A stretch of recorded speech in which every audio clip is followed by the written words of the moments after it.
Sir मी प्रमोद विश्वनाथ गायकवाड, मी बौद्ध समाजाचा आहे। मोजे उंबारड्यामध्ये 80 हिस्सा नंबर 2मध्ये माझी 126 गुंठे जागा आहे। त्या जागेमध्ये सुनील राजाराम वाहिले माजी नगरसेवक शिंदे गटाचे नगरसेवक आहे। त्यांनी खोटे व बनावट कागदपत्र तयार करून 3 लोक मेलेले असतानाही त्यांच्या खोट्या सह्या रजिस्टर ऑफिसरला मारून खरेदी खत तयार केलेला आहे।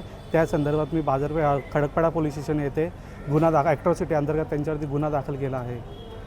काय मागणी केली त्याच्यात ज्यांच्या लोकांच्या सह्या केलेल्या त्यांचे आम्ही मृत्यूपत्र वगैरे सादर केलेले आहेत। त्या गुन्ह्यामध्ये खडकपाडा पोलीस स्टेशन आमची हीच विनंती आहे, जे राजकारणी लोक आहेत त्यांना त्वरित त्यांना अटक करण्यात यावी ही आमची मागणी आहे। याच्यात एकूण 7 आरोपी आहेत।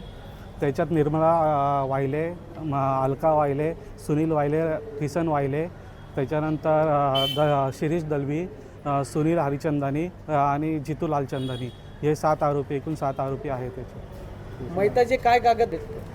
त्यांनी मैताचे रजिस्टर जे खरेदी खत केलेलं आहे त्याच्यात घोषणापत्रामध्ये जे मयत झालेले आरोपी आहेत ते जिवंत असल्याबद्दल घोषणापत्र दिलेलं आहे त्यांनी। कधी मयत झाली होती ते? आणि त्यातून काही आरोपी 2020 जे मयत झालेले व्यक्ती आहेत ते 20मध्ये झालेले, 2020मध्ये, काही 2019मध्ये मयत झालेले आहेत। आणि रजिस्टर कधी झालं? रजिस्टर 2022मध्ये रजिस्ट्रेशन केलेलं आहे त्यांनी। विषय असा आहे की पहिली गोष्ट जे गायकवाड परिवार आहे यांच्याशी आमचं कोणत्याही प्रकारचा व्यवहार झालेलाच नाही आहे। कारण जी जागा 80चा ब ही जागा एक टेकडीवर जागा आहे कोलिवली गावामध्ये। ह्या जागेचा जेव्हा व्यवहार झाला, हा व्यवहार आमचा भोईर कंपनीशी झालेला आहे। जयंती भोईरींनी शंकलेशावाल्यांकडनं ती जागा घेतली होती आणि आम्ही मग मोहनवाल्यांना दिलेले। ॲक्च्युली जसं बघाल तर आमचा गायकवाड परिवाराशी डायरेक्ट संबंध कधी चालला आणि आज तहसीलदारमध्ये जेव्हा ही केस उभी राहिली, तहसीलदारकडनं त्यांचं फेटाळण्यात गेलं। तहसीलदार आणि प्रांतकडनं ह्या केस फेटाळल्या गेलेल्या आहेत आणि आज कुठेतरी याचा मोबदला मिळावा म्हणून त्या लोकांनी आज हे म्हणजे ॲक्च्युली मी बोलेन की ॲट्रॉसिटी कायद्याचा कुठेतरी मिसयूज होतो आहे असं मी तुम्हाला सांगू इच्छितो। आणि आमचा जर त्यांच्याशी काही व्यवहार असता गायकवाड तर आम्ही गायकवाड कंपनीला त्यांचा जे काय असेल त्यांचा जो मोबदला असेल तो आम्ही द्यायला तयार होतो, पण आमचा आणि त्यांच्याशी व्यवहारच नाही झाला कधी।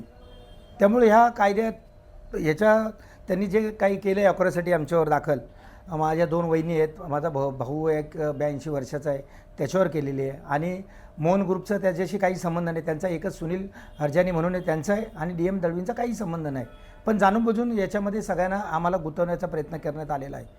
तर ह्या गोष्टीला आम्ही कायदेशीर फाईट देण्याचा प्रयत्न करू। लोकांचे दस्तावेज बनवल्याचा देखील आरोप त्यांनी केला। ॲक्च्युली मयत लोक आहेत, जयंती जे भोईर होते ज्यांच्याकडनं आम्ही जागा घेतली त्यांची पॉवर ऑफ अटेने आमच्याकडं आहे आणि पॉवर असताना सातबाऱ्यावर नाव असताना आम्हाला काही त्या गोष्टीची कल्पना नव्हती। जयंती भोईरे राहतात सापड गावामध्ये आणि त्यांच्या सातबाऱ्यावर सगळ्यांची नावं होती, त्यामुळं ते जिवंत आहे। त्यांच्या वारसाने आम्हाला कोणी सांगितलं नाही की जयंती भोईर वारलेले, पण आमच्याकडं पॉवर ऑफ अटेने होती आणि पॉवर जर कायद्यानुसार तुम्ही जर बघितलं तर ज्या माणसाला पॉवर ऑफ अटेने आम्ही घेतो त्या माणसाला जर पूर्ण पैशाचा मोबदला दिला असेल तर त्याला आम्ही पत्र देण्याची काही गरज नसते।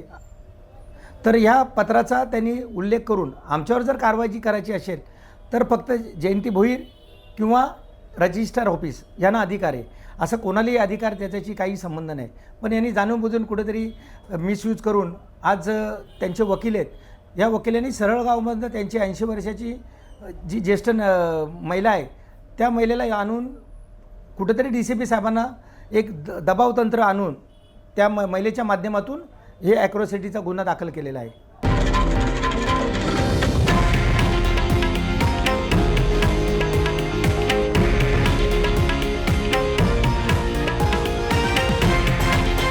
हे आहे देशातील नंबर 1 न्यूज नेटवर्क आणि आपण पाहत आहात TV9 मराठी, एकमेव।